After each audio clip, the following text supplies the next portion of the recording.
Light আর সাউন্ডের কাজটা কেমন লেগেছে? গণপতি সাউন্ড খুবই মানে হচ্ছে যে একটা নাম, তো ভালোই সাজিয়েছে লাইটে, সাউন্ড কোয়ালিটি এবং লাইট কোয়ালিটি সবই সুন্দর, তো আমার খুব ভালো লাগে। বলবে? হ্যালো, আমি গণপতি সাউন্ডের থেকে ইন্দ্রজিৎ বলছি। আমাদেরকে অনেকে লোকে বলে মাইকওয়ালা, লাইটওয়ালা। তো লাইটওয়ালা হিসাবে যাদেরকে বলা হয়, তো লাইটওয়ালা কী কী কাজ করে, আমরা অনুষ্ঠান বাড়িতে কীভাবে কী সাজাই, সৌন্দর্যভাবে ফোটানো যায়, সেটা নিয়ে আজকে আপনাদের দেখাবো। আজকে আমাদের একটা বিয়ের অনুষ্ঠান চলছে।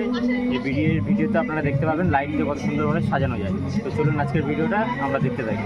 আমার সাথে আছে আমার একটা ভাই, সেই আপনাদেরকে দেখাবে কীভাবে কী লাইট দিয়ে সাজানো আছে। যাও, পুরোটা ভিডিও করতে চলে যাবে। চলো